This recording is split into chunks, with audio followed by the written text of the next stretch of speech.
공개된 협약에는 없던 한계월. 한 동네 빵집은 왜 보호받지 못했나? 공개된 상생 협약을 믿었던 한 동네 빵집이 있었습니다. 2025년 12월 빵집에서 약 60m 떨어진 곳에 CJ푸드빌 뚜레쥬르의 출점이 추진됐습니다. 빵집은 CJ푸드빌과 동반성장위원회에 보호대상 여부를 문의했습니다. 당시 안내받은 내용은 빵과 케이크류 등을 모두 제조 판매하는 제과점이라면 보호대상이 될 수 있다는 것이었습니다. 빵집은 빵과 케이크를 직접 만들어 판매하고 있었고 케이크 판매 영수증도 제출했습니다. 그런데 돌아온 답변은 예상과 달랐습니다. 1개월 이상 케이크를 판매하지 않은 기간이 있어 보호대상이 아니다. 여기서 모든 의문이 시작됐습니다. 1개월이라는 기준은 어디에서 나온 것일까요? 공개된 제과점업 상생협약에서 확인되는 표현은 상시 판매입니다. 그런데 실제 빵집의 보호대상 판단에는 1개월 이상 케이크 미판매 시 보호대상 제외라는 기간 기준이 적용됐습니다. 2021년 대한제과협회 공문에서도 확인되는 표현은 상시 판매였습니다. 2023년 상생협의회 회의 자료에는 불인정 증빙 기간은 현행 1개월이라는 표현이 등장합니다. 그런데 이후 재체결된 2024년 상생협약에는 1개월 이상 미판매 시 보호대상에서 제외한다는 구체적인 기간 기준이 명시되어 있지 않았습니다. 그렇다면 묻고 싶습니다. 1개월 기준은 언제 만들어졌습니까? 누가 만들었습니까? 어떤 절차를 통해 실제 심사 기준이 됐습니까? 그리고 보호 대상을 결정하는 중요한 기준이라면 왜 공개된 협약에는 명시되지 않았습니까? 상시 판매란 무엇일까요? 치킨집이 하루 재료가 떨어져 치킨을 팔지 못했다고 해서 치킨집이 아닌 것이 될까요? 중국집에서 어느 날 짜장면이 판매되지 않았다고 해서 짜장면을 판매하지 않는 음식점이라고 할 수 있을까요? 케이크는 주문과 수요에 따라 제작되는 경우가 많은 상품입니다. 판매하지 않았다는 것과 일정 기간 판매 기록이 확인되지 않는다는 것은 같은 의미일까요? 학교 시험으로 생각해 보겠습니다. 시험 문제에는 한 달 동안 케이크 판매 기록이 없으므로 보호 대상에서 제외한다고 되어 있습니다. 그런데 학생에게 공개된 지문에는 상시 판매라고만 적혀 있습니다. 학생은 어떻게 1개월이라는 답을 알아낼 수 있을까요? 별도의 기준을 미리 알고 있어야 풀 수 있는 문제가 됩니다. 2026년 1월 동반성장위원회 담당자가 빵집을 방문했습니다. 이 자리에서 2023년 상생협의회 회의자료 일부가 제시됐습니다. 그 자료에는 불인정 증빙 기간은 현행 1개월이라는 취지의 내용이 있었습니다. 그러나 당시 자료는 열람만 가능했고 촬영이나 원본 제공은 허용되지 않았습니다. 빵집은 이후에도 원본과 작성 시점, 결제 시점 등 근거 자료를 계속 요청했습니다. 그 과정에서 또 하나 중요한 사실이 확인됐습니다. 빵집에 대한 현장 실사는 이루어지지 않았습니다. 동반성장위원회는 이후 면담에서 CJ푸드빌이 제출한 자료를 바탕으로 보호 대상 여부를 판단했다는 취지로 설명했습니다. 그렇다면 묻겠습니다. 약 60m 거리의 대기업 제과점 출점 여부를 결정하면서 왜 기존 중소제과점에 대한 현장 확인은 이루어지지 않았습니까? 2026년 1월 뚜레쥬르는 결국 문을 열었습니다. 출점 이후 빵집의 매출은 급격히 감소했습니다. 출점 전 하루 약 50만 원 수준이던 매출은 이후 약 7만 8만 원 수준까지 떨어졌습니다. 빵집은 국민신문고와 관계기관에 계속 문제를 제기했습니다. 그러나 대부분 민간 자율협약이라는 이유로 다시 동반성장위원회로 돌아왔습니다. 공개된 협약을 믿었던 소상공인은 도대체 어디에 이 문제를 물어야 하는 것일까요? 빵집은 이 문제에 대해 형사고소도 진행했습니다. 단순히 협약의 문구를 다르게 해석했다는 문제만을 제기한 것이 아니었습니다. 공개된 협약에는 없는 1개월 기준이 실제 심사에 어떻게 적용됐는지, 그 기준은 언제, 누구에 의해, 어떤 절차를 거쳐 운영됐는지, 주문 판매 방식의 케이크가 왜 보호 대상 판단에서 불리하게 작용했는지, 그리고 그 기준이 빵집 사건에서 실제로 어떻게 적용됐는지를 확인해 달라는 것이었습니다. 그러나 경찰은 사건을 불송치 결정했습니다. 경찰은 이 사건을 주로 상생협약의 해석 문제로 판단했습니다. 빵집은 이에 이의를 신청했습니다. 그 사이 빵집은 사건을 알리기 위해 중소자영업 관련 단체와 약 200명 규모의 집회와 기자회견을 준비했습니다. 2026년 5월 12일 집회와 기자회견 신고까지 마쳤습니다. 그런데 이 과정에서 CJ푸드빌 측이 손해배상 협의를 제안했습니다. 빵집은 원만하게 해결될 수 있을 것이라는 기대를 갖고 예정했던 기자회견을 취소하고 협의에 응했습니다. 합의 협의에는 CJ푸드빌 장부장과 유 팀장이 참여했습니다. 특히 유 팀장은 과거 동반성장위원회에서 제과점업 출점 관련 업무를 담당했던 경력이 있는 인물이었습니다. 빵집은 CJ 측의 요청에 따라 투자자료, POS 매출자료, 손해자료 정신과 중증도 우울증 진단서 등 실제 피해를 입증하기 위한 자료들을 제출했습니다.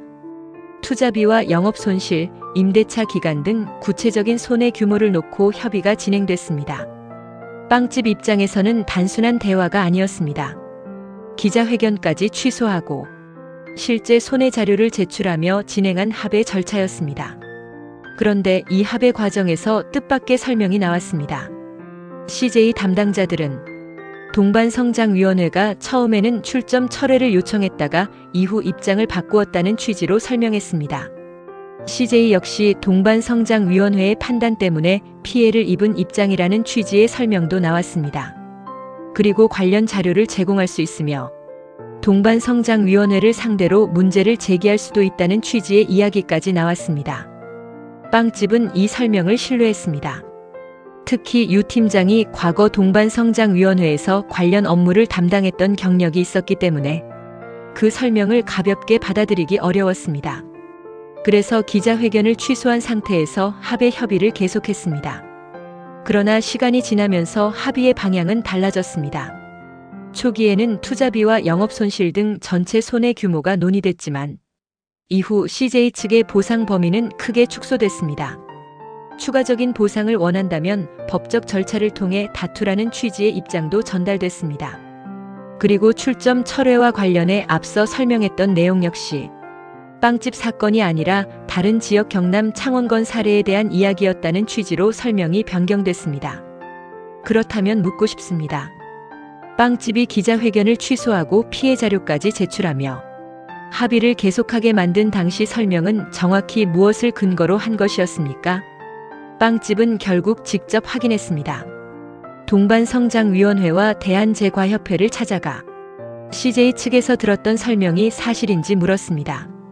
동반성장위원회 측은 구름빵집 사건과 관련해 CJ푸드빌의 출점 철회를 요청한 사실이 없으며 그러한 입장을 이후 번복한 사실도 없다는 취지로 설명했습니다. 대한제과협회 역시 구름빵집 사건과 관련해 CJ 측에 출점 철회 의견을 전달한 사실이 없다는 취지로 설명했습니다. 합의 과정에서 들었던 설명과 관계기관을 직접 찾아가 확인한 설명 사이에 차이가 있었습니다. 우리는 여기서 어느 한쪽이 거짓말을 했다고 단정하지 않겠습니다. 대신 묻겠습니다. 왜 설명이 다릅니까? CJ 담당자들은 어떤 자료를 근거로 그런 설명을 한 것입니까? 그리고 그 설명은 빵집이 기자회견을 취소하고 합의에 응하는 결정에 어떤 영향을 미쳤습니까? 빵집은 이 문제를 더 이상 당사자들 사이의 문제로만 남겨둘 수 없다고 판단했습니다. 사건 자료를 정리해 국회에도 알리기 시작했습니다. 국회의원실에 공개된 상생협약과 실제 심사 기준의 차이, 현장 실사 없이 이루어진 보호 대상 판단, 그리고 CJ와의 합의 과정에서 확인된 문제를 전달했습니다. 이 과정에서 CJ 측 국회 담당자는 빵집과 합의하겠다고 하였지만 합의는 이루어지지 않았습니다.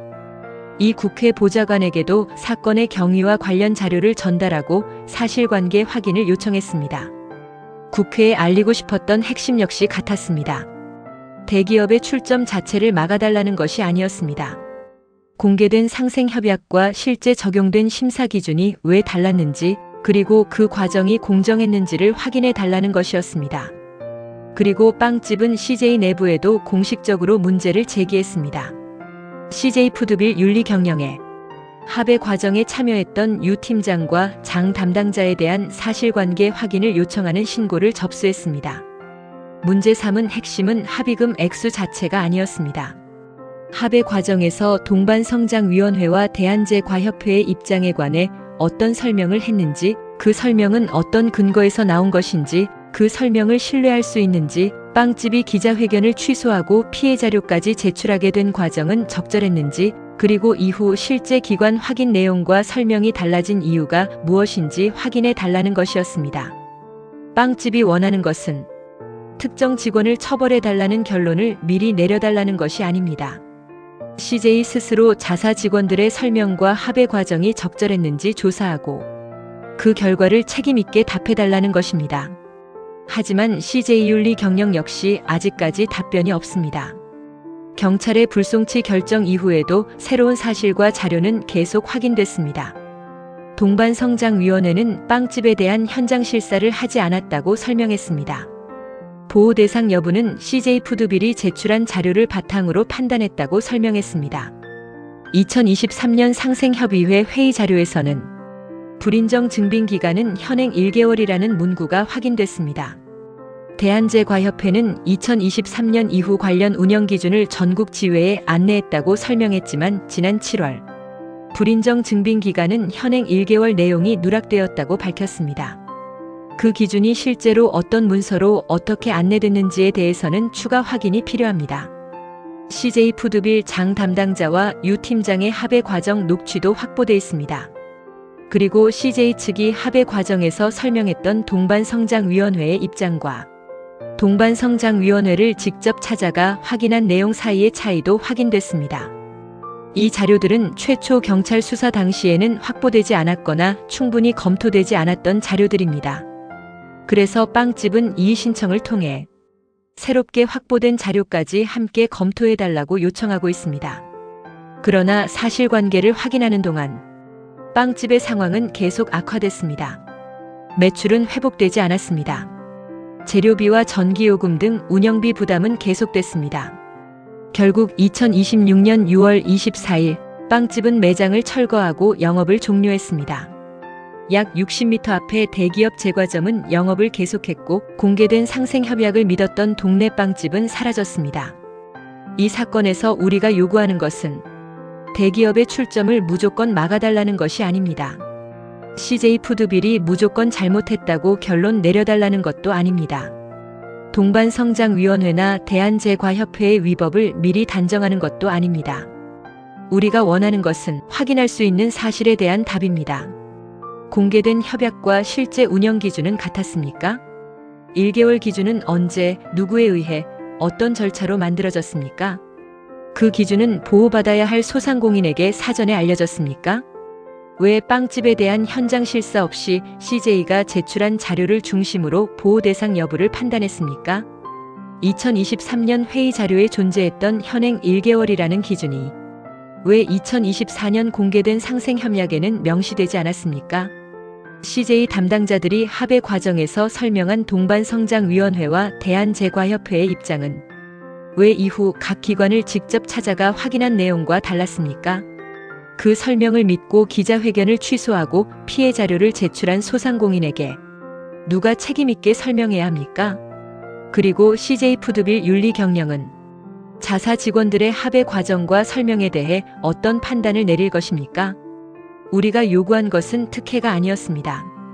대기업을 무조건 막아달라는 것도 아니었습니다. 우리가 믿었던 것은 공개된 상생협약이었습니다. 그리고 우리가 요구했던 것도 단순했습니다. 공개된 협약을 믿은 소상공인에게 공개된 기준대로 판단해 달라는 것이었습니다.